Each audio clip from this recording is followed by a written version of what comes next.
Voltei lá, era no terceiro dia depois que eu tive esse encontro com ele, e falei, Edu, e aí, tô pronto, irmão. Ele olhou pra mim e falou, você tá pronto? Por quê? Eu falei, tô pronto, você no projeto falou que a gente vai mudar o mundo, que era assim, assado. Ele falou, não, mas não era agora. Eu não tenho dinheiro pra te pagar. Eu tô aqui montando o projeto, vai ser daqui tanto tempo, vou tentar captar o Não era recurso. agora. Vai ser daqui a 3 anos.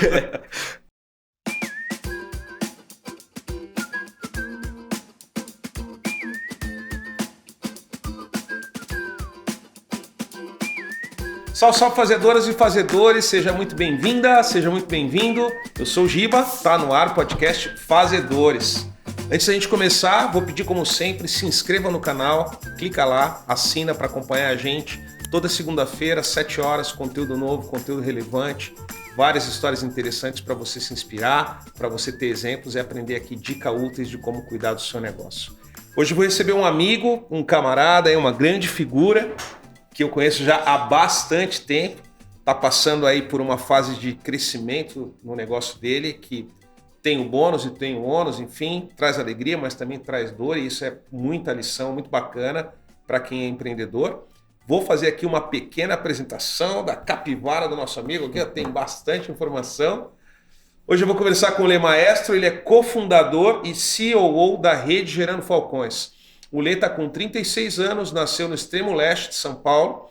Na adolescência ele sonhava em ser skatista profissional, mas aos 16 anos seu sonho foi abortado. Ele se tornou dependente de cocaína, chegando perto da morte. Numa casa de recuperação, escreveu sua primeira letra de rap, despertando o sonho de fazer transformação social. Idealizou o projeto MCs pela Educação. Viajou por favelas de todo o Brasil em busca de líderes sociais e implantou as primeiras unidades da rede Gerando Falcões. Apto pela Universidade Federal de Santa Catarina para agir no combate às drogas pela prevenção e aconselhar dependentes químicos. Lidera hoje a Falcons University, que é a Universidade de Liderança Social da Gerando Falcões. Algumas premiações do meu querido amigo Lê Maestro, nomeado pelo Fórum Econômico Mundial como um dos 15 jovens brasileiros que podem mudar o mundo. Que bacana, meu velho. Parabéns. Eleito paulistano nota 10 pela revista Veja, e o prêmio TOIP, The Outstanding Person Brasil, mesmo prêmio que Elvis Presley e John F. Kennedy ganharam. Porra, sensacional, cara. O Instagram do Lê Maestro é Lê Maestro GF, tá aí na tela para você. Segue esse cara, conteúdo útil, conteúdo relevante, gente que quebrou muita pedra, que caiu muito, que superou muita desgraça, muita vulnerabilidade, muita falta de tudo, e hoje está liderando uma grande transformação social no Brasil. Bem-vindo! Fala, meu irmão. Um brinde aqui que é um ritual brinde, que nós né? temos aí. Ó, fazedores e Bem-vindo, Lê. fazedoras. Pô, Bom que você tá aqui, meu velho. Que pô, bom. que bom que você me convidou.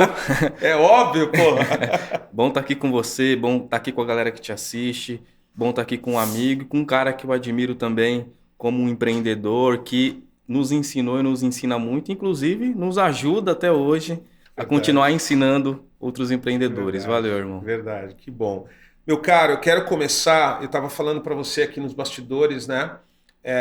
Tem uma questão da mídia, da imprensa, da cultura do país, do herói, né? Daquele cara, é o herói, é o pica, o foda, e pá, né? E aí tem a prova social, pô, porque o Lê Maestro tá sempre no avião, tá sempre viajando, tá sempre não sei onde, pá. Uhum. E a galera não fala dos nossos tombos, né?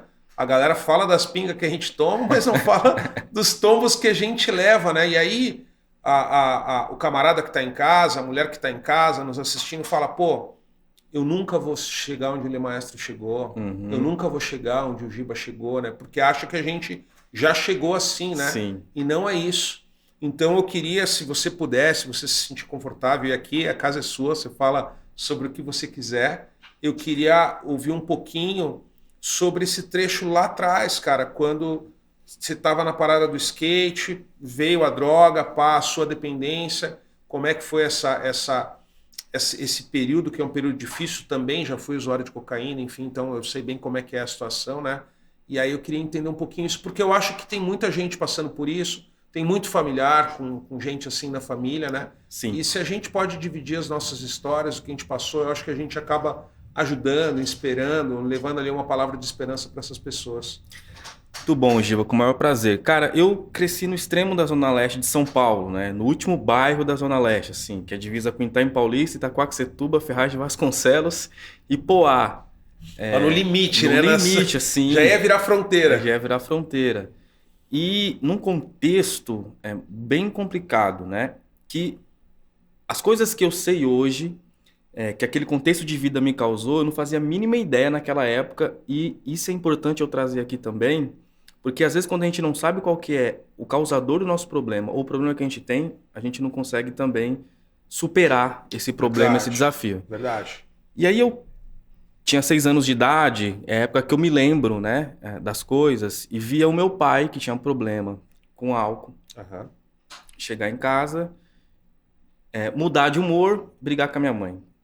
Até chegar a agredir a minha mãe, né? Eu tenho 2 irmãos mais velhos, que para defender minha mãe também agrediam o meu pai. Então eu tinha uma briga generalizada, né? Generalizada. E eu, 6 anos de idade, ficava no meu canto acuado. Eu ia brincar também no quintal da minha avó, Giba, e lá os meus tios nessa época eram assaltantes. Isso há 30 anos atrás. Sim. Então eu via invasão da polícia, troca de tiro, etc. Então ali eu estava tava me causando uma série de sequelas psicológicas, emocionais, de falta de confiança em si mesmo, de conseguir me relacionar por conta de todo esse contexto que eu vivia. Aos 11 eu comecei a andar de skate e aos 13 eu já estava competindo, tinha patrocinador e proposta para seguir carreira. Que legal. Porque eu saía de casa 8 da manhã, só voltava 8 horas da noite. Era a minha fuga. Hoje eu sei que era uma fuga, Sim. Na época eu não sabia. Com 13 anos e meio, eu ia correr um campeonato que valeria a minha passagem para a Europa. E eu estava treinando todos os dias e muito confiante que eu ia conseguir levar entre as 3 posições e ia conseguir fazer essa viagem, que era o sonho de todo skatista. Só que eu me machuquei 1 semana antes e tive que ficar 6 meses parado sem andar. Se recuperando. Nesses 6 meses, onde eu tive que ficar? Dentro da minha casa. O que aconteceu? Eu entrei numa profunda depressão, que eu não sabia que era depressão. Sim. E ninguém na minha casa tinha essa informação. Claro. Então as pessoas falavam, é preguiça, não quer saber, Tá não sei o de quê, mimimi, tá de né? mimimi, etc. E no final desses 2 anos, eu fui para uma festa e, imagina, Giba, você chega numa festa, você tem sua autoestima baixa, você não tem confiança em si mesmo, você não tem muitos amigos e muita credibilidade. Eu me deparei com um grupo, que era um grupo popular. Sim. E eles estavam fazendo o quê? Consumindo a cocaína. Sim. E aí eu falei, eu preciso então consumir essa substância para ser pertencente, aceito a esse grupo. Claro, claro. Fiz o consumo. E comecei a perceber que ela me deixava mais eufórico, mais comunicativo, mais, vou resolver todos os meus problemas. Né? Pá, daquele gás. Até terminar o efeito, né? Até terminar o efeito. Então, eu comecei a usar essa substância por esse motivo, me torna um dependente emocional da droga. Depois de 4 anos, eu já estava 3, 4, 5 dias fora de casa, não voltava, ficava sujo. Cheguei a pesar 45 quilos, tive overdose. 45 quilos. Tive overdose. Aí começa aquela luta para tentar parar, mas meu organismo já tomado pela substância. Totalmente dependente. Enfim, e aí, para encurtar aqui, foram várias experiências de quase morte por conta do consumo, até que um dia, um amigo que tinha me conhecido quando eu tinha 11 anos de idade, me recebeu numa igreja, eu tinha 11 anos. E eu, no estágio final de dependência química, essa mesma pessoa falou, cara, eu sei como que você pode melhorar. E eu vou para uma internação, uma comunidade terapêutica. E lá começa a minha história com rap. Entendi. Porque tinha um grupo Uma internação de reabilitação. Reabilitação. Tá. Para eu realmente conseguir me recuperar. E quando eu cheguei lá, tinha um grupo de samba, Giba. De samba? Samba. Eu falei, quero fazer parte desse grupo aí, né, meu? Porque, mas eu não queria ser o cara que tocava o tamborim, Giba, lá atrás. Eu queria ser o vocalista, entendeu? Óbvio. Eu queria estar ali. E eu falo que essa foi minha primeira ideia empreendedora, porque eu não sabia cantar. Você não sabia cantar? Não sabia. E queria ser vocal. Mas eu queria ser vocalista. Sonhando então, grande. O que eu falei? Eu já sei, eu vou escrever uma letra de rap. Porque para cantar rap não precisa ser tão afinado. Sim. Hoje eu sei que precisa. E vou convidar eles para cantar comigo, vou fazer o contrário.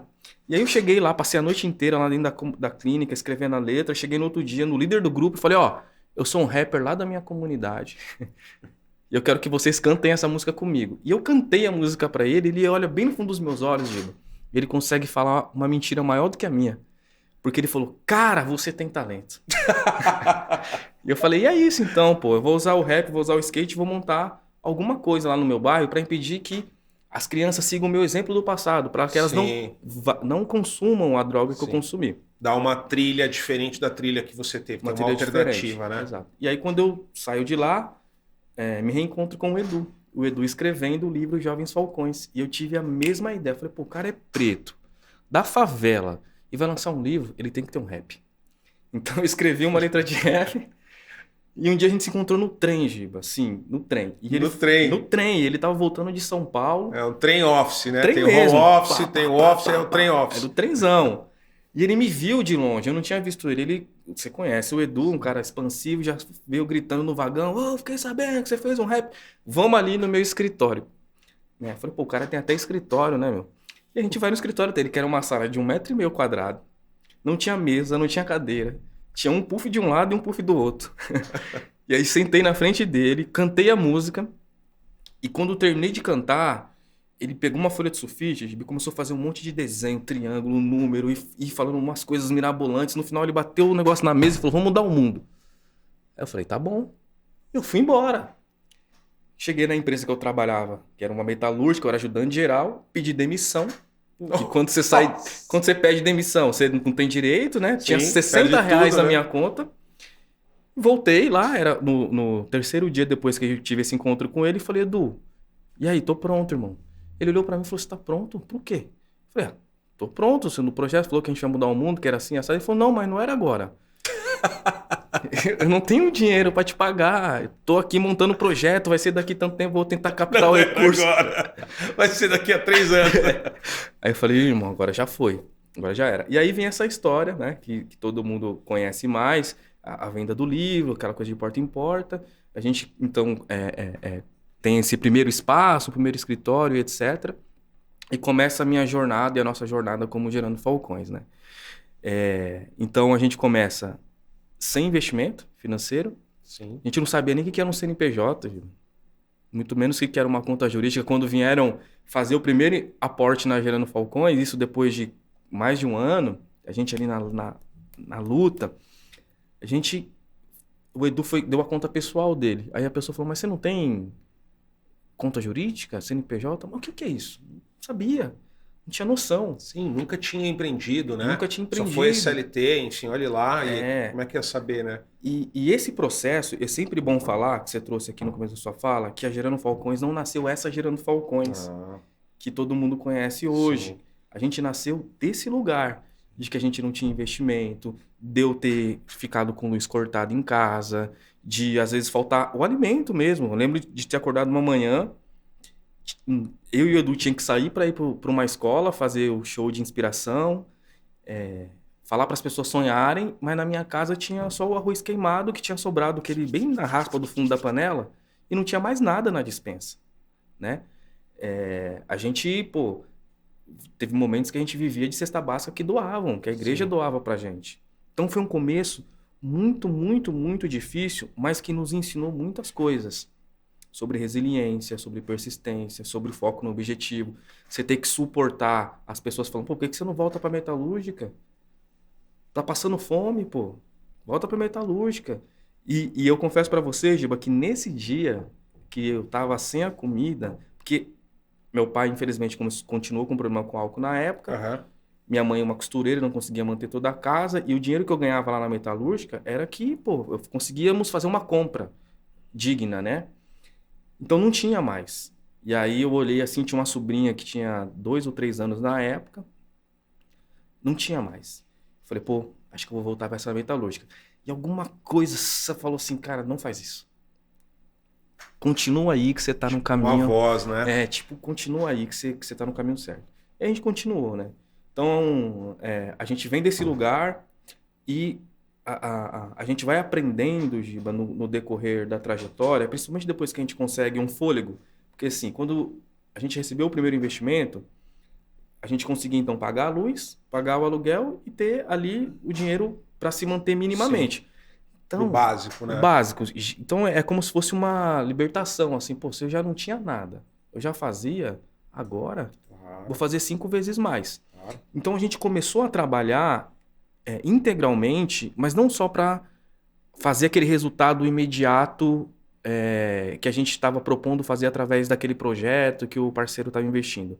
Mas, sobretudo, como que a gente faz para aprender com essas pessoas que hoje investem com a gente a fazer o que eles fizeram do ponto de vista de que é um negócio sólido. Sim. Saudável, né? Transparente, transparente, a conta fecha. que não vai acabar daqui a um ano, Sim. que se um investidor sair não vai quebrar. Então a gente começa a se conectar com parceiros para aprender sobre gestão de pessoas, gestão de processos, gestão financeira, sobre como que a gente faz para parar de pedir e vender uma proposta. Sim. Então a gente foi se estruturando nesse sentido, Gibi, se conectando com pessoas como você, que nos ajudou muito, como a Sandra, nossa amiga, que nos ensinou muito sobre RH, sobre processo, sobre planejamento, com a Ambev para nos ensinar sobre o sistema de gestão. E a gente foi adaptando esses conhecimentos da iniciativa privada, do empreendedorismo tradicional, para que a nossa organização social tivesse essa estrutura e a gente conseguisse ter o mínimo de segurança possível para continuar existindo e para entregar um serviço de maior qualidade na ponta. Sim. Em 4 anos, a gente já tinha conseguido, então, sair de 2 projetos, que era a aula de skate e as palestras em escolas, para ter um polo de cultura e esporte, atendendo 800 crianças, para ter uma frente de qualificação profissional para qualificar e empregar jovens, atendendo 2.000 famílias no território e tendo ali já uma boa parte da nossa reputação construída para o mercado. Depois de 6 anos que a gente tinha construído essa reputação, que a gente já sabia fazer bem aquilo, a gente falou, precisamos levar esse conhecimento para outros como a gente. Sim. Que estão na favela, que estão empreendendo, para poder alcançar mais, né? Escalar, né? Mais gente ter o conhecimento, ter a informação, ter as métricas, saber como fazer, né? Como fazer, como medir, como gerenciar. Exatamente. Porque a gente, que é o que você falou, Giba, eu falo uma coisa assim, falo, cara, perfeição não existe. Facilidade é uma grande mentira e é com muita insistência que você vence. É E isso. tudo que dá certo, deu muito errado antes. E mesmo quando você dá certo, tem muita coisa que continua dando errado. Sim. E eu peguei um exemplo uma vez, Giba, assim, eu não quero polemizar, mas eu lembro de um momento que começou a dar muita bucha lá dos integrantes do Big Brother na época, porque tava todo mundo gostava daquelas pessoas, idolatrava, daqui a pouco começaram a conhecer as pessoas como elas eram e começaram a parar de gostar ou de criticar. Eu olhei para essa situação, comecei até trazer uma narrativa para as pessoas que eu palestrava e falava compreender melhor, e fazer assim, você está vendo? Que são pessoas normais que fazem coisas incríveis. Que entra no ponto que você falou. Você fala, cara, eu nunca vou... o Giba conseguiu porque o Giba tem alguma coisa muito especial, diferente de mim. O Giba teve muita sorte, para ele foi diferente do que para mim. E não. Eu acho que o que determinou o nosso sucesso e o que vai determinar a continuidade, o crescimento disso, é a nossa capacidade de conseguir avançar, continuar, prosseguir, independente das coisas que estão dando errado. Porque as coisas vão dar errado. É isso. E independente também daqueles que querem que a gente dê errado. Você tem que ter uma resistência emocional e psicológica para saber lidar com as críticas que são construtivas e as que não constroem nada, né? De você acordar de manhã e ver algo a teu respeito que não é verdade e você respirar fundo e continuar prosseguindo. De quando colocam em xeque a sua capacidade, porque, pô, você é preto, você é pobre, você veio de lá. Sim. E, de repente, você tá ali competindo com outro que, né, estudou em Harvard, em Stanford, que viajou muito, que teve experiências e que, teoricamente, sabe mais do que você, né? Sim. E quando você olha para os grandes empreendedores como você e outras pessoas que construíram coisas incríveis, eu começo a perceber, Giba, que as principais habilidades que levam a gente a construir algo grandioso e algo poderoso são as habilidades que a gente aprende nas crises que a gente viveu durante a vida. Sim. Então, pô, você e eu, que viemos do mesmo lugar, A gente hoje aprendeu que as empresas, boa parte delas trabalham com OBZ, né? Com Sim. orçamento à base zero. Sim. A gente vive o OBZ desde quando nasceu, irmão. Nasceu no ABZ. Quando que você aprendeu o orçamento base zero? Quando eu nasci, né? Quando eu nasci, pô. Né? Escassez, né? Escassez. Total. Pô, aí habilidade de inovar. Pô, eu lembro que eu tinha que pegar... às vezes eu juntava pedaços de madeira para tentar construir um carrinho. Sim. Né? Porque não tinha o carrinho. Né? Eu lembro que a gente fazia os caminhos do carrinho na areia, no chão de terra, porque não conseguia comprar aquele brinquedo que tinha aquelas cores. Eu fazia Lego com osso. Ficava catando na rua, daí achava os ossinhos, montava os bagulho. E é isso, né? Capacidade de inovação. Exatamente. Né? Uma vez eu entrei num barraco, cara, eu vi um negócio que eu falei, putz, a pessoa pegou uma panela de pressão, irmão. Ela furou toda a panela de pressão embaixo, fez vários furinhos. Aí ela pendurou a panela de pressão num cabo de madeira e ela esquentava a água e jogava dentro da panela de pressão e entrava debaixo para tomar banho, para ter a sensação de tomar um banho de chuveiro. Ela simulou um chuveiro com a panela de pressão. Ela simulou um chuveiro. Inteligente pra caramba. Agora imagina, só que o que acontece com a gente? Esse boicote que vem também de uma construção, né? De uma narrativa secular, né? Secular, de que isso é para quem é assim e isso é para você que está aí. Sim. E aí cria-se uma barreira de crença mesmo, porque a gente é ensinado que o nosso teto é, sei lá, no máximo terminar o ensino médio, conseguir um trampo de carteira registrada e quem sabe fazer uma faculdade, porque a gente não tem muitas oportunidades, que é real. As oportunidades às vezes não são as mais ideais ou elas não vêm da forma mais adequada. Mas, já que isso não vai mudar tão rapidamente, eu tenho que criar uma mentalidade de que eu tenho que furar essas barreiras, esses bloqueios, e eu tenho que abrir a porta, nem que seja à força, mas eu tenho que avançar, né? E então, imagine essa pessoa, se ela tiver a oportunidade de ser trabalhada na sua mentalidade, de poder ter um desenvolvimento técnico maior ou melhor, de acessar as oportunidades de educação que lhe foi negada em algum momento.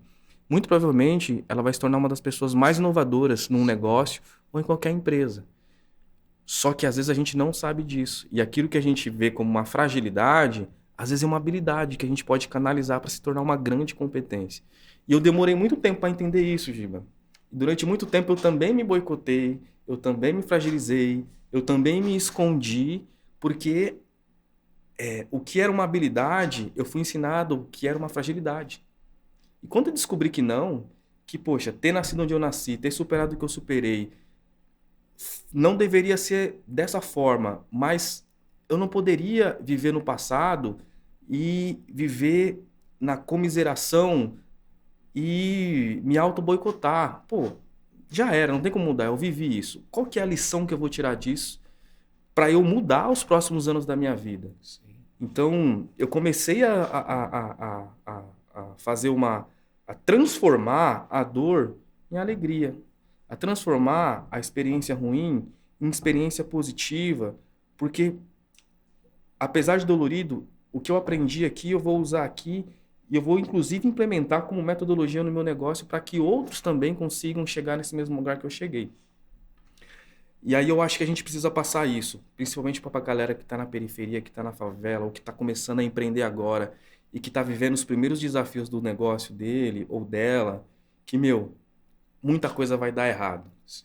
Antes de dar certo. E a gente tem que ter essa visão. Não, eu acho que a cultura aqui, né, eu viajo bastante no mundo todo, e quando a gente fala da América Latina, a gente tem uma cultura do erro. O erro, ele é criticado, né? O erro, você é rotulado ali, que você é ruim, você é incompetente, né? Você não tem capacidade para... E quando você vai para os Estados Unidos, você vai empreender, daí você erra, você falha, daí você vai começar outro negócio. Aí o investidor fala assim, não, vamos investir no Lemaesco, ele já teve 3 negócios que não deram certo, ele é o cara mais experiente. Então, entre um que nunca faliu e o que faliu 3 vezes, lá vale mais o cara que... Porque o cara já apanhou pra caramba, né? Mas aqui tem um medo do julgamento.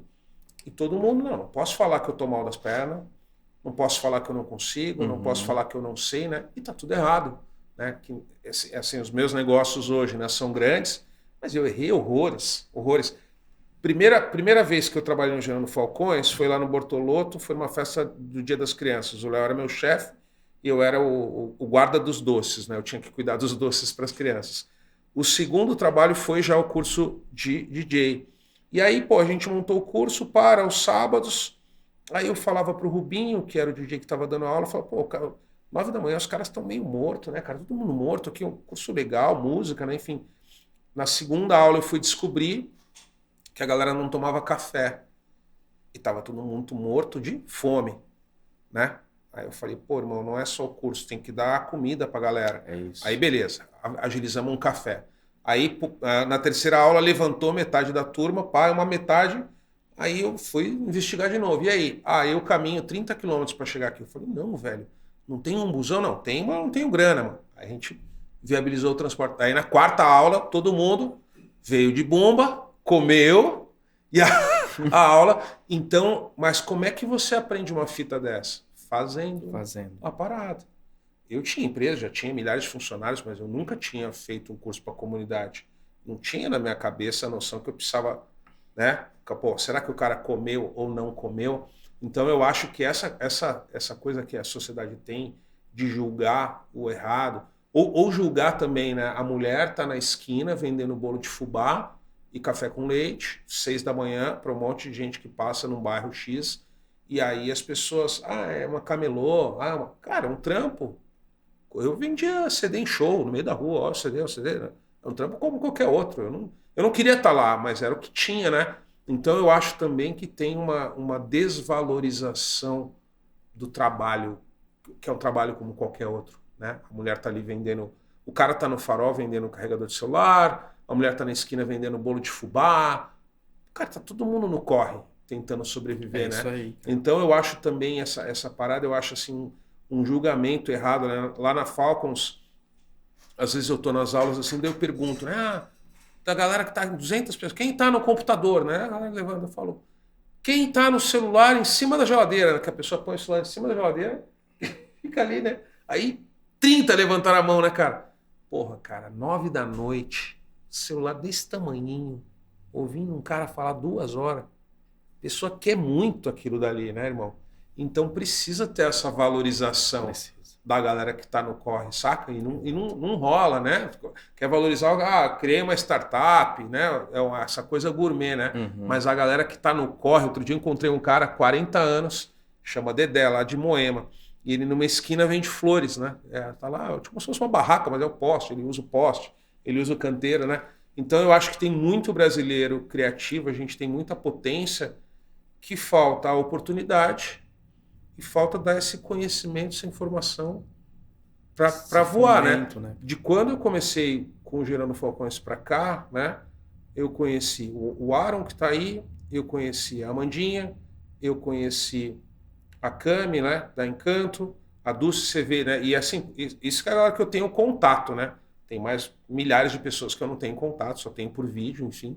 Mas você vê, todas essas pessoas estavam aí. Pois é. Né? Precisavam de uma oportunidade. É isso. Né? E é isso, porque a gente vê, inclusive, que existem vários programas, várias MBAs, para tentar desenvolver isso nas pessoas. Quando o brasileiro, esse empreendedor, esse cara que está no corre, essa menina que está no corre, está desenvolvendo diariamente. E é impressionante, Giba, que a gente começou, então, essa expansão, e eu tive a oportunidade, né, de liderar, e depois também de tocar a universidade, e de começar a compartilhar essa ferramenta que faltava. Porque garra já tinha, criatividade ali já existia, liderança também já existia, faltava trazer um pouco de ferramentas para essa pessoa conseguir fazer melhor o trabalho dela. E 4 anos depois, hoje, a gente tem 2.200 lideranças na nossa base, e esses nomes que você trouxe aqui, todos eles, sem exceção, saíram do ponto A como a gente estava e dentro das suas realidades conseguiram também chegar no tamanho de poder ter equipe, de poder ter time, de poder ter uma sede, de poder já ter dobrado, triplicado seu tamanho, uns criando novos negócios, de fidelizando parceiros, né?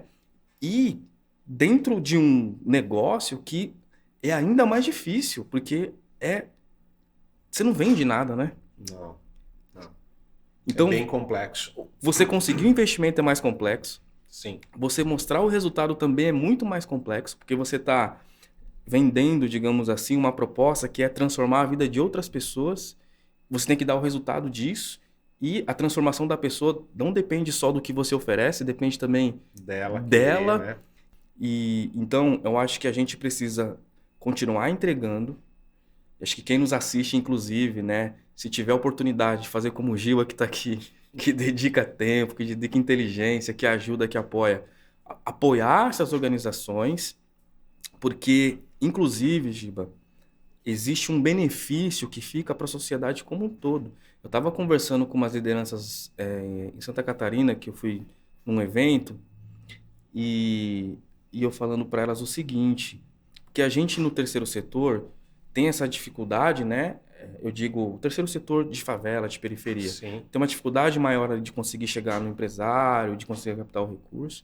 E geralmente elas não estão em condições tão favoráveis economicamente, até para elas mesmas. E é difícil quando você não está bem, você também cuidar do outro, né? Sim. E eu estava fazendo uma reflexão e entra nessa questão dessa valorização, pô. Nosso país, ele já vive uma crise, né? Assim, de violência, de um monte de coisa. Sim. Polarização. Polarização. Agora, imagina se não tivesse a gente mitigando muitos dos problemas. Né? Se não tivesse as ONGs, não tivesse as igrejas, não tivesse essas instituições não governamentais trabalhando para mitigar um problema gigantesco que tem no nosso país. O quão pior não seria, né? Então, essa valorização precisa existir porque essas pessoas, essas lideranças, esses empreendedores, eles estão empreendendo para além do seu benefício próprio. Eles estão empreendendo para o benefício de outros e para o benefício de uma sociedade como um todo, né? Coletivo, né? Coletivo, cara. Coletivo. Eu quero a sua ajuda para a gente desmistificar uma coisa assim, né? O Gênero Falcões cresceu muito, normal, tem muita exposição, tá muito na mídia e é natural, né, que no crescimento, meu negócio também cresceu, enfim, você tem os seus fãs, você tem os lovers e tem os haters, né? Tem a galera que julga, que critica, né? E eu acho que tem muita gente que tem um entendimento errado e eu queria a sua ajuda para esclarecer. Para a gente esclarecer para a audiência, para o público, para empresário que pode ajudar. Vamos pegar o caso do Aaron para explicar, que eu acho que é um caso bem legal, né? O que a galera pensa, tá? Qual é o pré-julgamento? E é esse que eu quero desmontar aqui, eu e você. A galera pensa o seguinte, 100% do dinheiro que entra vai para o Gerando Falcões e o Gerando Falcões consome esse dinheiro inteiro. O que as pessoas não sabem? Né? Que essas 2.200 instituições ou lideranças recebem apoio, recebem recursos, seja recurso financeiro, seja recurso de treinamento, seja recurso de apoio psicológico, né? Enfim. Então, por exemplo, no Instituto Resgatando Vidas, o Aaron é uma dessas instituições, é um desses líderes que recebe esse apoio. Então, as pessoas elas pensam que entrou todo esse dinheiro e 100% desse dinheiro ficou lá e não saiu, né? Então, tipo patinhas em cima de um cofre, guardando tudo. E não, quando você divide esse dinheiro por 2.200 instituições ou líderes por 2 anos, você vai ver que a verba é desse tamanho, né? Então, é isso, essas 2.200 lideranças são apoiadas pelo Gerando Falcões dessa forma, é isso? Tem um pouco disso, tá. E tem outros programas também, né? Que a gente tem de impacto. Então, dentro da rede, a própria formação, né? Ela tem um custo bem alto, né? Sim. É uma formação que não deixa a desejar em termos de qualidade, de plataforma, de conteúdo, de professores. Então, isso por si só é um investimento que se a pessoa fosse pagar... Que demanda pessoas e demanda recursos. pessoas, demanda time, demanda infraestrutura, demanda logística, imersão, alimentação, passagem aérea. Então, tem uma série de questões. A gente tem uma parte da nossa rede que a gente chama de ONGs aceleradas, né? Que é o caso do Aaron, por exemplo. Sim. Que acho que o Aaron já está no 4º ano, né? Da aceleração, finalizando. E são ONGs que recebem aporte direto da Gerando Falcões. Aí elas contratam um time, alugam espaço, Tem muitas dessas ONGs não tinham espaço, aí aluga espaço, reforma Ou espaço. seja, tem recurso financeiro da Gerando Falcões indo Para outras ONGs. para outras ONGs. Exato. Para que elas tenham mais capacidade de poder executar o trabalho que elas já tinham ou algumas que começaram, que passaram a ter a partir dessa aceleração, né? E nesse processo, Giba, a gente continua fazendo a etapa de capacitação para que as ONGs consigam chegar num lugar que elas possam, independente da Gerando Falcões, também conseguirem captar os seus próprios recursos, Sim. gerar os seus próprios negócios. Porque, como tudo na vida, investimento vem e vai. Claro. Então, claro. se você não faz aquilo crescer, né, você corre o risco, né, de não conseguir fazer a manutenção do seu programa. Então, ONGs que recebem dinheiro direto e capacitação direta para conseguirem chegar na sua sustentabilidade e amanhã ou depois, independente de Gerando Falcões existir ou deixar de existir, elas continuam existindo. Esse caso que a gente estava tomando como exemplo aqui, o Instituto Resgatando Vidas, então, é um tempo pré-determinado que ele vai receber um recurso financeiro. Exato. E depois ele tem que voar com as próprias asas. Exato. Tá. No caso dele, 4 anos. 4 anos. 4 anos. Né? Isso é uma coisa. Existe uma outra categoria de recurso que vai para a ponta, que são os nossos editais. Que aí, esse ano, por exemplo, esse semestre, por exemplo, a gente, junto com a TIM, lançando um edital de R$1 milhão, mais GF, vai totalizar R$2 milhões em editais para ONGs que fazem parte da rede. Tá. E aí ela postulam, eu quero... A ONG formata projeto, tipo o Aaron vai lá e fala, vou fazer um projeto de formar a galera para lutar boxe, por exemplo. Ele cria na área do esporte ou na área da educação, apresenta esse projeto e ele pode ganhar ou não a verba para viabilizar esse projeto. É Exatamente. isso? Então, além de ter investimento direto, tem investimento a partir de editais, né? Tá. Hoje também, a gente, até para fazer uma manutenção e aumentar a qualidade e a proximidade, para fazer uma gestão dessa rede com mais qualidade, a gente criou um sistema de evolução de papéis das próprias lideranças que estão na rede. Então, ao invés de eu contratar um gerente regional que vem do mercado lá no Ceará para tocar a Gerando Falcões de lá, a gente está trazendo a própria ONG e colocando ela nesse papel e investindo nela para ela contratar a equipe e ela ser a nossa regional lá. Entendi. A gente tem polos de formação na Falcons. Como se, por exemplo, o Instituto Resgatando Vidas fosse o Polo ZN, por exemplo. Aí você investe nele em vez de trazer um gerente de mercado. O cara já é um líder social, já tem a instituição dele, Exato. já conhece todo, né, o caminho das pedras, o Paranauê ali, e aí ele faz esse papel. Exatamente. Legal, então, isso quer reconhecer a prata da casa, né? Reconhecer. Então, os nossos polos de formação hoje, ao redor do Brasil, também são liderados por ONGs que passaram por nossa capacitação, estão na nossa rede e que estão liderando esse processo, né? E tem uma série de outros investimentos, né, que ficam invisíveis, né? Então, todo esse apoio psicológico, né, todo o apoio de ferramentas. A gente tem uma ferramenta muito boa, que é o Bússola Social. Conheço. Que o líder, na utilização, traz vários benefícios para ele, né? Tanto para ele ter visualização de dados, para ele poder fazer prestação de contas, para ele conseguir chegar no investidor com uma outra cara. Galera, só para traduzir aqui, te interromper bem breve, mas vou simplificar muito aqui, mas o Bússola Social, imaginem o Trello, imaginem o Monday, o Bússola Social é um software como serviço focado no nicho de ONG, onde a ONG coloca lá quantidade de pessoas atendidas, o impacto gerado, o investimento, enfim, bem bacana a solução. Acho que é legal falar, né, que as pessoas nem imaginam, né, que tem tipo um Trello da vida, um Monday da vida, que é o Bússola só para ONG, né? É isso aí. E aí, por exemplo, a gente tem uma parceria com Arimax, Accenture, Serasa para formar e capacitar jovens. Com quem que a gente faz isso? A gente faz isso através dessa própria rede.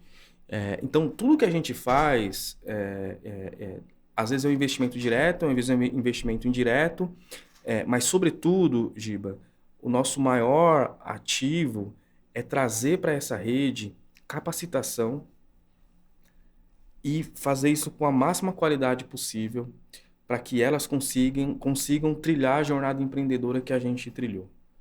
Porque se a gente não fizer isso, e se a gente não levar as organizações sociais para esse lugar, é como se a gente não estivesse cumprindo de fato a nossa missão. porque, para além disso, a gente tem um Favela 3D, que Sim. é um projeto super robusto, né? Que trabalha ali na parceria com o privado, com o público. E aí além de tudo que eu já falei aqui, tem um plano de acompanhamento das famílias individualizado, toda semana, família por família, pessoa por pessoa da família, e aí trabalhar na graduação da pobreza dessas pessoas. Então a gente chega lá na família, Giba. Descreve pra gente aqui, porque eu gosto muito de traduzir as coisas, Sim. porque a pessoa está em casa nos ouvindo, ela não entende, fala, não vou mais porque eu não estou entendendo o que eles estão falando.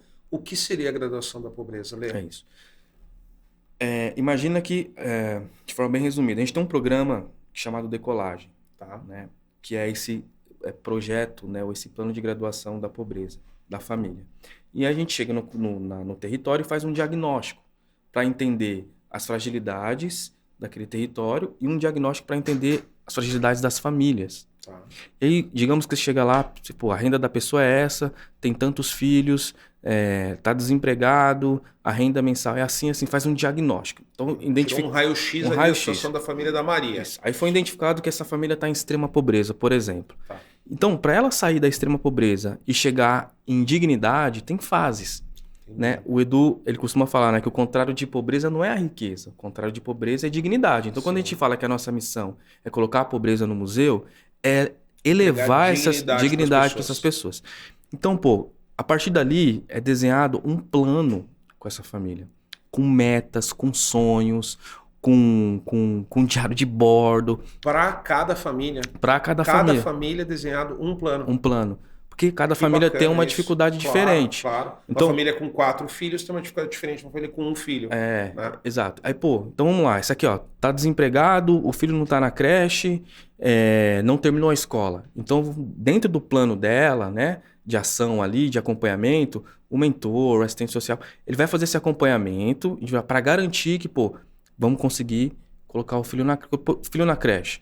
Voltou para a escola, conseguiu um emprego. E aí, opa, se ela estava em extrema pobreza, que nível que ela está agora? E aí, junto com a Carmen, inclusive, a gente desenhou uma ferramenta de acompanhar e de conseguir mensurar esses dados e de trazer para a gente, dentro de uma lógica comprovável, de que a família está graduando realmente. Sim. Que ela está sendo da extrema, aí chegou na pobreza, pô, agora ela está em dignidade. Então, a gente vem fazendo esses testes, inclusive, e trabalhando nisso já há 3 anos. Começou com Favela Marte, na Favela dos Sonhos, Rio de Janeiro, Maceió também já está numa fase mais avançada e já tem outras em São Paulo acontecendo e o ano que vem tem mais. Porque para a família fazer essa jornada, né, existe um conjunto de variáveis tão complexo, porque assim, né, vamos pegar o exemplo hipotético aqui que eu dei da Dona Maria, 4 filhos, enfim, você foi lá e fez um diagnóstico. Não basta, né, na cabeça da maior parte das pessoas, né? Dá um emprego para Dona Maria. Não basta o emprego, né? Porque precisa dar um rumo para os 4 filhos, tem que ter uma creche para o menor, como é que chega a alimentação, né? Então, você tem que tratar todos esses pontos para que a Maria tenha condições de trabalhar, né? A criança de estudar, né? Não é uma coisa... é só gerar um emprego. Não, precisa de mais coisas, né? Bem bacana essa iniciativa. Bem legal. Eu falo que eu fui uma pessoa que graduou da pobreza, né? Da extrema pobreza para chegar em dignidade. E eu falo, Giba, que assim, quando eu parei de usar droga e começamos lá atrás a Gerando Falcões, eu percebi que a droga era o menor dos meus problemas. Mas o que tinha me levado até a droga, que era o desafio maior que eu tinha dali para frente para conseguir superar e trabalhar. Sim. Então, para eu fazer o que eu faço hoje, eu tive que me desenvolver tecnicamente e eu tive que me desenvolver também nas minhas emoções, na minha mentalidade. Superar aqueles desafios internos para conseguir continuar evoluindo e dando conta das coisas e amadurecendo, né? É tão louco que assim, quando você usava droga e eu usava droga, olha que doideira que eu vou te falar. Ainda que a gente tivesse o poder de parar de usar cocaína, por exemplo, quando a gente usava, né? A gente não tinha o poder de transformar a nossa casa num lugar pacífico. Pois é. Então não resolvia. Você parava de consumir aquilo, mas a hora que você chegava na sua casa, você falava, gente, isso aqui é um inferno, preciso ir para a rua de novo. Né? Então é complexo porque são muitas estruturas que você tem que ajustar, né? Para que aquela família chegue na dignidade, né? Tem um lugar seguro, tem alimento, tem a renda, um lugar protegido da chuva, né? Enfim, Exato. não é uma chavinha que você vira e pomba, resolveu, né? São muitas coisas que precisam ser feitas, né? É isso. Então esse projeto, imagina fazer tudo isso, quanto isso não custa, né? É um Com projeto, milhares de famílias, né? é um projeto. Então a gente criou essa capacidade, né, de captação bastante ampla, mas a gente está muito comprometido ao mesmo tempo em entregar o melhor para quem realmente mais precisa. Então toda ajuda sempre é muito bem-vinda. Você falou uma coisa antes da gente conversar, que foi, você falou, pô, a gente se tornou muito grande comparado ao que era, uma das principais organizações sociais do país, porém, para o desafio que a gente gostaria de criar solução ou de endereçar soluções, a gente ainda tem muito chão para queimar. É um grão de areia. Tem muito chão para queimar. A quantidade de gente que não tem dignidade no país hoje precisa crescer 100 vezes para chegar em todas essas regiões, né? E você que viajou o Brasil inteiro, né, cara? Estamos em São Paulo, enfim, né? Mas, pô, você vai para outros lugares do país e fala, cara, o que está acontecendo aqui, né? Exatamente. Você está na África, não tem água, não tem saneamento, não tem emprego, não tem alimento, né? O cara está ali fadado aquilo, né? Geração por geração, ou o cara migra daquele lugar, ou não vai ter solução, né, irmão? Exatamente. O problema, o desafio é muito grande, né? Não gosto de falar o problema, mas o desafio que a gente tem é muito grande.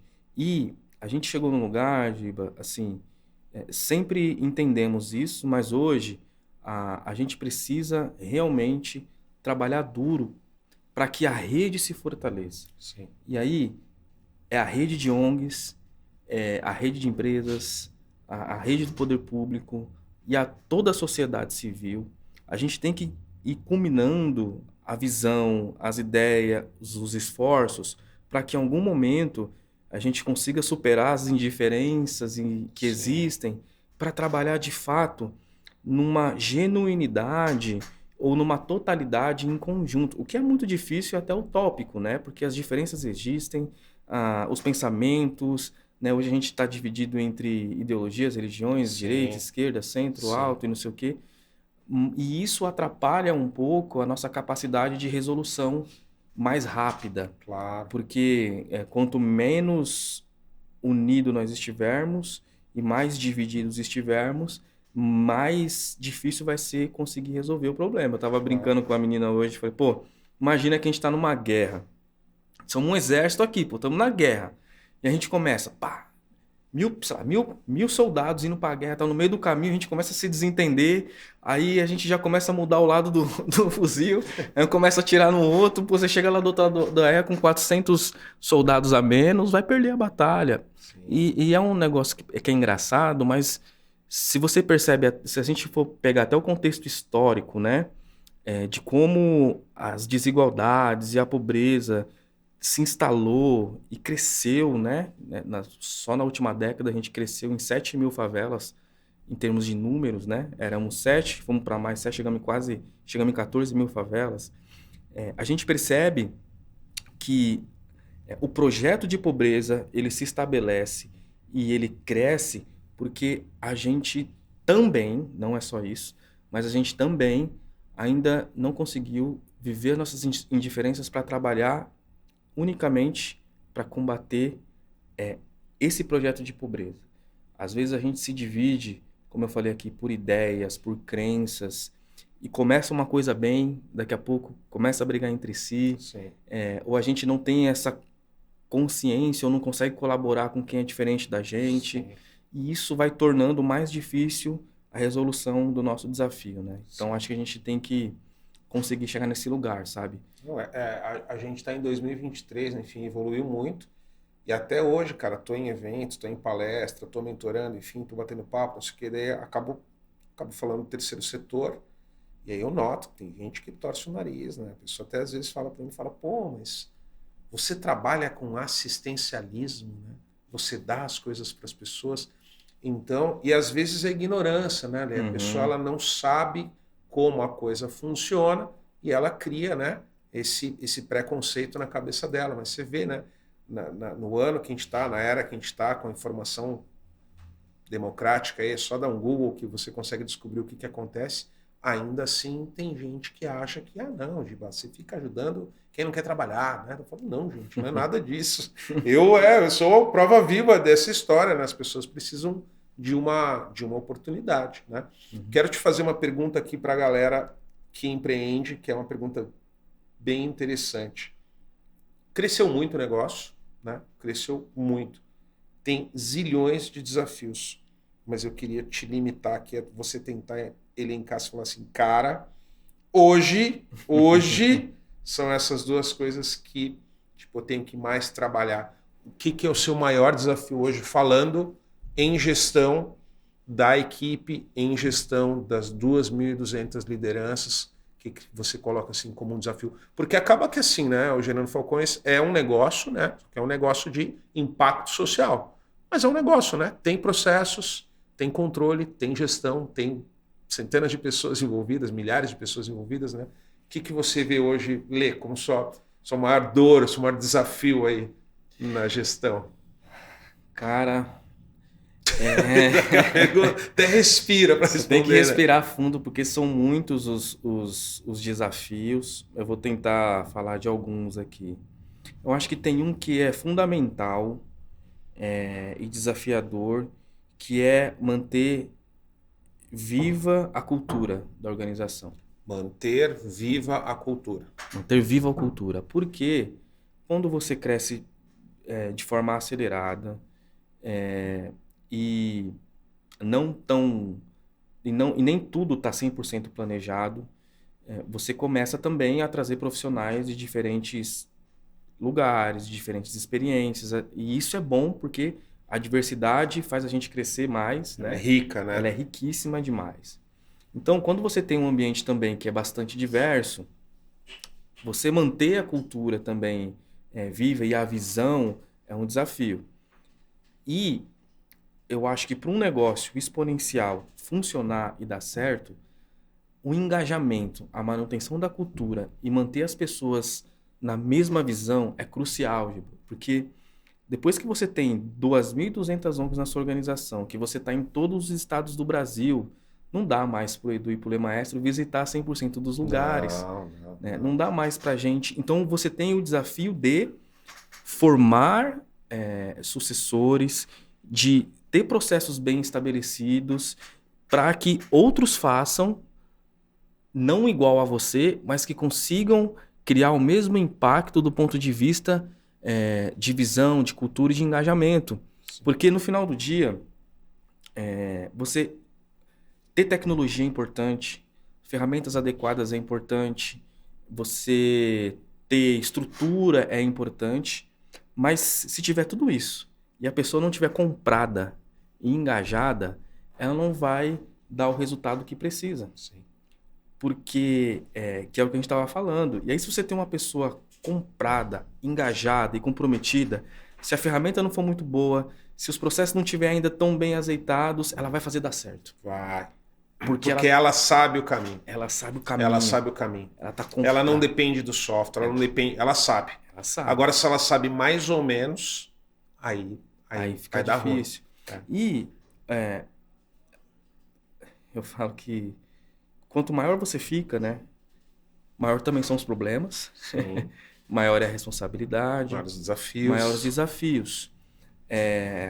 E quando você começa a trazer pessoas, né, que não entenderam, se elas não entenderem bem o começo, elas vão ter dificuldade de lidar com o agora. Sim. Porque de fora, tudo parece que é perfeito, né? Sim. Tudo é perfeito. E não é assim. E nada na vida é assim. Não. Todas as coisas têm suas coisas que são muito boas e tem as coisas que precisam melhorar. Então, eu acho que não é um desafio só da GF, Giba, mas eu acho que é um desafio de todo empreendedor. E eu acho que nesse momento que a gente está, pós-pandemia, uma geração transicional, né? Porque Sim. tem a nossa geração que cresceu num outro contexto, uma outra infância, e hoje está vindo uma geração que cresceu num outro contexto, Sim. com outras habilidades. Então, acho que o mais complicado em tudo isso é conseguir fazer essa manutenção da cultura e manter as pessoas engajadas. Eu acho que tem um desafio de comunicação Sim. que está atrelado um pouco Enorme, a né? isso. Cara, comunicação é uma coisa muito desafiadora, porque as pessoas leem uma mesma coisa e têm interpretações diferentes. Então, a gente tem entendido que cada vez mais a nossa comunicação precisa ser muito pedagógica, para que as pessoas consigam, mesmo em diferentes lugares, consigam entender aquilo que a gente está passando e não virar aquele telefone sem fio que você comunicou uma coisa, no final das Sim. contas é outra, e aí a pessoa não está entregando ou está chateada com alguma coisa, mas na verdade ela só não entendeu o que estava escrito, Sim. ou não leu o que estava escrito, né? Sim. Então a gente tem um desafio agora muito grande para poder mitigar esse problema de comunicação, de regionalização. Então a gente está descentralizando, regionalizando a Gerando Falcões, para que a gente tenha bases sólidas nos territórios, para que cada liderança, para além de ter esse acompanhamento que vem via plataforma, que vem via online, que vem via o avanço, né, Uhum. da tecnologia nos trouxe, ela também tenha, a gente consiga Sim, o palpar, toque, né? consiga ter Claro, toque, consiga ter um claro. abraço, consiga ter um olho no olho. Porque tem coisas, irmão, que é só o olho no olho que resolve. Sim, Não sim. adianta. Eu voltei a viajar ao Brasil agora e estou fazendo isso de uma forma muito intensa, porque tem um recado que a gente já deu, mas que não dá para eu mandar recado. Eu tenho que ir lá. Então, eu estou me deslocando em todos os estados, fazendo encontros com todas as lideranças que estão na nossa base, para eles ouvirem de mim exatamente aquilo Claro. que a gente está fazendo agora e o que a gente está projetando para o futuro, né? Tem coisas que não dá para mandar e-mail, tem coisas que não dá para mandar um WhatsApp. Tem coisa que nem a reunião por vídeo resolve. Porque tá ali, ela tá sentindo a sua pele, a sua energia, o seu olho, tá vendo, né? Você tá pulsando a respirar. Enfim, é um outro tipo de contato, irmão. É outra. isso. No passado, né? A gente era pequeno, você ia lá, pegava todo mundo, 20 pessoas, colocava numa sala, falava e beleza. E não entendeu pergunta, resolvia, né? Hoje, como é que você faz com que 2.200 pessoas recebam a mesma informação no mesmo momento e compreendam aquilo, né? Exatamente. E se não compreenderem, perguntam, enfim. Então, muito realmente, desafiador. essa coisa de levar a mensagem, né? Um mensageiro, né? Um pregador ali, você levar a mensagem lá na ponta, ela é muito importante. Ela é muito importante. Porque ela chega certo naquele multiplicador, aí ele presencialmente espalha da forma certa também, com a ênfase certa, com o valor certo, com o cuidado certo. Então Isso. é bem importante Porque isso. assim, Giba, cara, para uma empresa se manter viva e ela continuar crescendo, tudo é importante. Mais investimento é importante, claro que é. Ter bons processos, claro que é. Ter um bom planejamento, ter pessoas bem treinadas e capacitadas, você ter diversidade. A gente na Gerando Falcões trabalha gente da favela, trabalha gente da Faria Lima, trabalha gente que estudou em outro país, gente que está na periferia. A gente faz essa mescla, isso é super importante. Mas o que mantém uma empresa viva é a cultura dela e o engajamento das pessoas que estão nela. Então, o nosso desafio é trabalhar intensamente para aprimorar, sim, todos os processos, colocar mais tecnologia, trazer pessoas extraordinárias, talentos extraordinários, mas, sobretudo, manter a cultura viva e evoluindo e as pessoas engajadas. Essas duas coisas fazem a empresa se tornar excepcional, qualquer empresa. Porque aí, com cultura e pessoas engajadas, e a gente não consegue fazer nada sozinho, sempre é através das pessoas, elas melhoram a organização. Elas trazem soluções, elas criam, elas propõem, elas olham no olho, elas discordam, mas depois que discordou, aperta a mão e tá junto. E essas coisas fazem a diferença, cara. Essas coisas fazem a diferença. Ó, estamos chegando no final. Vou te falar 3 coisas. 2 pedidos e dois são pedidos, para você dar uma informação aqui. E o terceiro não é um pedido, enfim, é uma provocação. É uma intimação que envolve o Aaron, já vou falar aqui. Aqui a gente faz revelações, tá? Tudo fica gravado, porque aí a pessoa tem que ir, não dá para fugir. É só mandar o link, falar, você falou lá aquele dia, tem que ir. Sim. Primeira coisa, vou falar as duas primeiras coisas. Eu queria que você falasse aqui para o empresário que está nos ouvindo como, eu quero apoiar o Gerando Falcões, eu quero doar dinheiro, eu quero doar tempo, eu quero doar consultoria, eu quero doar roupa, enfim, quero ajudar, né? Essa é a primeira coisa. E a segunda coisa, líder social que está nos ouvindo e quer fazer parte da Falcons, né? Quer fazer parte da rede, enfim. Então eu queria, primeiro, para o empresário que quer doar, que quer ajudar, aonde que ele vai, para onde que ele liga, que site que ele entra. E segundo, para quem é líder social no Brasil e quer participar do processo para ser uma ONG da rede, o que faz? Perfeito. Bom, a gente tem um site que é o gerandofalcões.com. E dentro desse site você consegue encontrar, Giba, todas as oportunidades que você tem ali para voluntariado, para doação de pessoa física, a gente também tem. Quem é pessoa física, quiser fazer uma doação recorrente também pode. Para doação de itens para o nosso varejo social, a gente tem um bazar, escola que forma jovens para o mercado e que toda a venda é revertida para sustentar os próprios projetos sociais que tem na nossa rede. Tem um contato lá de parcerias.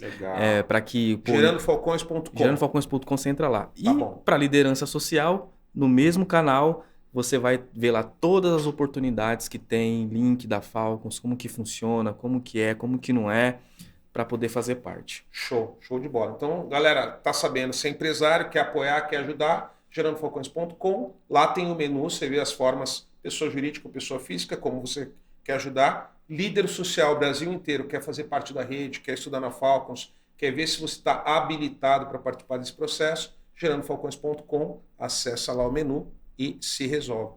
Vamos ao desafio. O desafio é o seguinte, eu tenho uma regra na minha vida que se eu não me divertir, não vale a pena trabalhar, né? Porque não faz sentido você trabalhar se você não pode se divertir.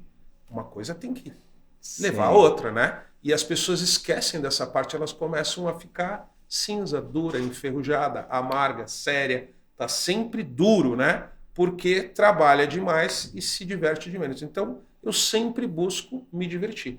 E já faz uns 4 anos que eu tô enrolando um cara lá da Zona Norte, falando que eu vou levar um curso pro cara. E eu enrolo o cara, fala, Giba, eu enrolo, vem no jantar, eu enrolo. Eu mudei para São Paulo agora, não moro mais em Curitiba. Já falei com o meu amigo da Rede Globo, Rubinho. Estamos prontos para fazer um curso de DJ com o nosso amigo Aaron, né? E você está intimado para na primeira aula você estar lá presente, para mandar um rapzinho, para desenferrujar essa garganta, que tá, né? Essa gargantinha que só dá treinamento, que não canta mais. Então você está intimado aqui publicamente. Vamos ter primeiro curso de DJ, Instituto Resgatando Vidas, e você vai estar lá no Masterclass. A pedido do Giba, com, né, o endosso do Rubinho, que é um grande cara, né, e com a cara de pau do Aaron, que tá ali, vocês me convenceram. Aê! Vai ser o maior prazer estar com vocês e até de reviver esses momentos juntos também. Tamo junto, Porque eu Giba. sei que, cara, você é um cara da música, você é um cara da arte, você gosta disso. E eu tenho certeza que estar num negócio desse não vai ser trabalho. Vai ser prazer para você. Vai ser prazer, vai ser você. diversão. E quanto melhor você tiver, melhor a gente tá, mais você produz, mais você cria, mais líder você deixa pilhado. Então, a gente vai fazer isso, vai ser um presente para você também. Maravilha. Beleza? Um brinde aí. Obrigado, cara, por ter vindo. Eu que agradeço, irmão. Prazerzaço estar aqui com você. Parabéns também por tudo que você está construindo, por tudo que você construiu, por tudo que você está ajudando a construir. A gente tem um profundo respeito e admiração pelo Giba e pelo que o Giba proporciona para líderes da rede. Cara, você tem ensinado outras lideranças a como se comunicar melhor, a como se posicionar melhor, como melhorar as redes sociais, e até como vender melhor os seus projetos, seus produtos. Então, isso tem um peso muito importante e você hoje é a ferramenta para esses líderes que um dia alguém foi a ferramenta para a gente. Sim. Então, assim, cara, obrigado pelo que você está fazendo. Continuamos contando com você e tamo junto. Valeu, tamo junto. É nóis. Valeu, Lê.